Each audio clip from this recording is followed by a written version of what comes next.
sur YouTube où il se passe des choses un peu étranges quand les habitants d'une maison sont pas là. Et à la fin, ils se rendent compte qu'en fait, quelqu'un habite dans les combles, dans un grenier abandonné, dans leur maison. C'est terrifiant, vraiment. C'est un grand malade, ce mec. Histoire suivante. J'ai simulé les 2 dernières années d'études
je vais m'asseoir et pleurer pendant plusieurs heures.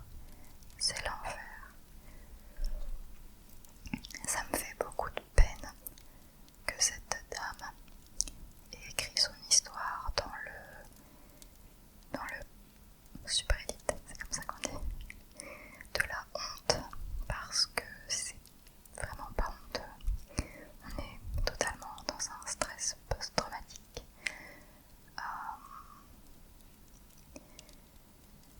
Peut-être que certains l'ont vu. Alors, peut-être un peu caricaturé. Dans Grey's Anatomy,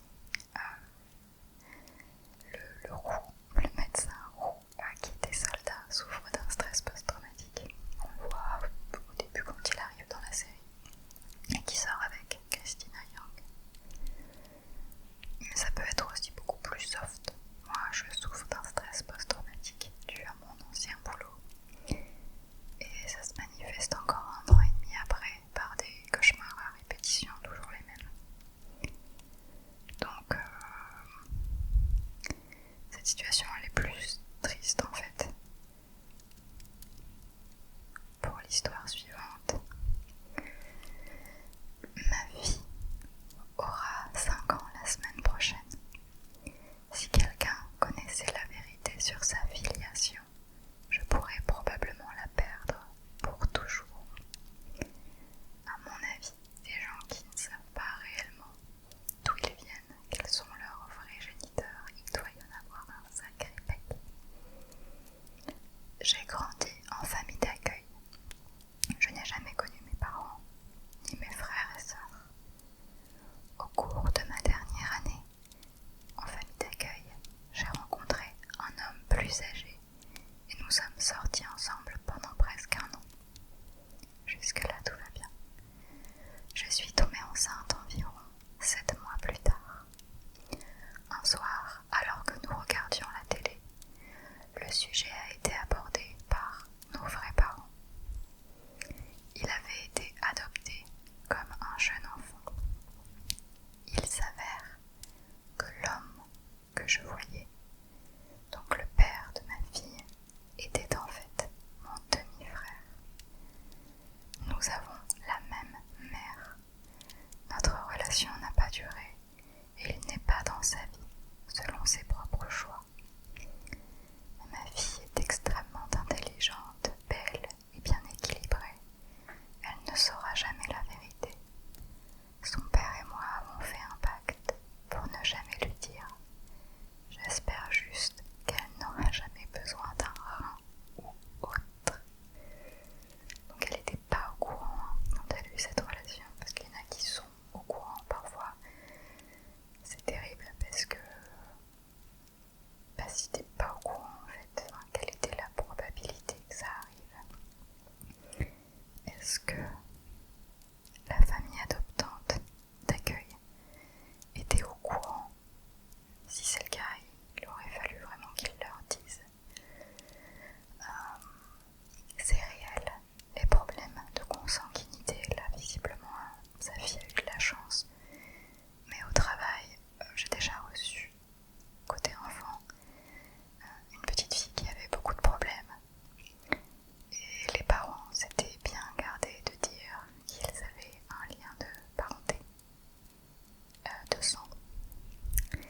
Voilà, ça a été découvert, mais c'est pas juste la morale, c'est aussi vraiment l'ADN, problème au niveau de l'ADN. Ensuite, j'ai un frère aveugle. Quand nous étions jeunes, j'étais terriblement frustrée par toute l'attention qu'il recevait. Ainsi, lorsque mon frère et moi allions jouer, allions au magasin ou autre, sans adulte, je l'abandonnais dans un endroit qui ne lui était pas familier. Ensuite, je me tenais tranquillement et je regardais l'anxiété s'installer alors qu'il essayait de comprendre où il se trouvait et ce qui se passait. C'est pas drôle, mais c'est tellement machiavélique. De plus, j'étais très intelligent. Quand j'étais enfant, je savais que c'était mon moyen d'adaptation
gaz du haut du radiateur.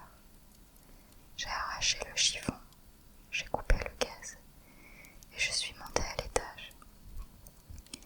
Et là, on m'a annoncé que tous les locataires étaient morts. Donc c'est de sa faute, hein? Oui. Je bois toute la journée maintenant et je dors. Ça me tue de l'intérieur chaque jour. Mais si je dis quelque chose, ma famille est ruinée. Nous avons un tas de propriétés locatives et nous serions fermés.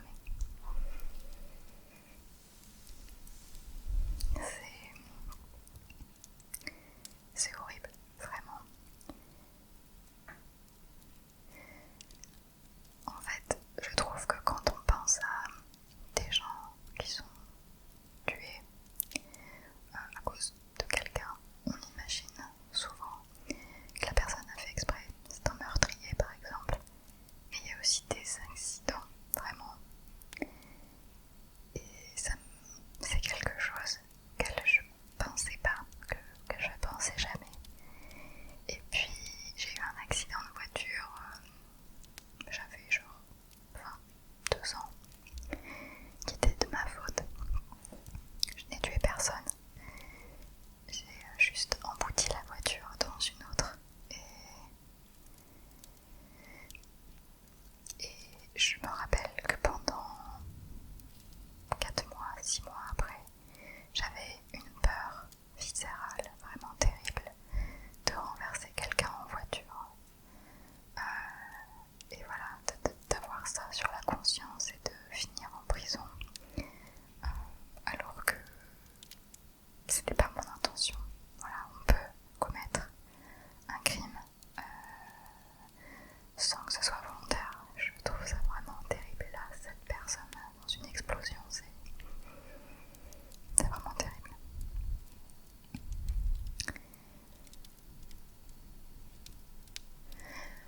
Quand j'avais environ 12 ans, je suis allée faire un magasin avec ma famille.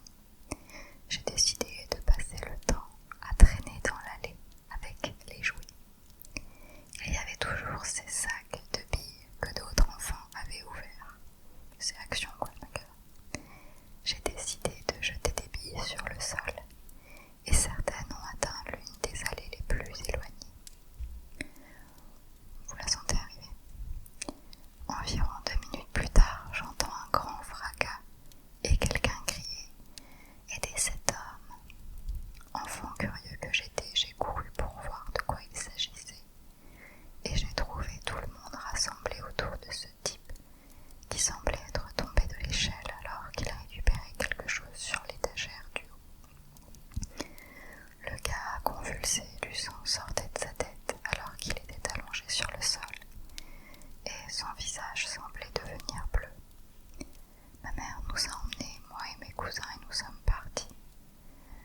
Quand nous y sommes retournés la semaine suivante, nous avons parlé à la caissière. Elle a dit qu'ils avaient appelé les ambulanciers, mais que quand ils sont arrivés, il était mort d'étouffement. Apparemment, lors de sa crise, il s'étouffait avec sa propre langue. Selon le caissier, la cause de la chute est qu'il avait posé l'échelle sur une bille et n'avait pas vérifié avant de monter dessus. Quand j'ai entendu ce que la caissière a dit, je suis restée incrédule en pensant que j'irais en prison. J'ai essayé de le dire à ma mère à plusieurs reprises, mais elle n'a fait que dire que je l'avais imaginé.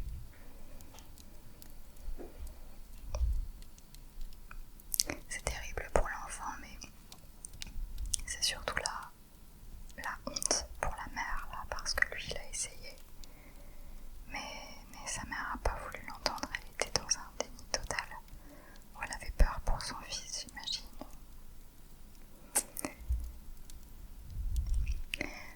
Mon cousin est mort quand nous avions tous les deux 17 ans.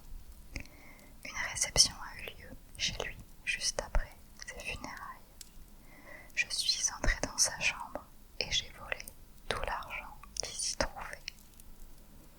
J'ai pris d'autres objets de valeur et ses parents ne s'en sont pas rendus compte. Personne ne sait ce que j'ai fait. Ils ont certainement supposé qu'il n'y avait pas d'argent dans sa chambre.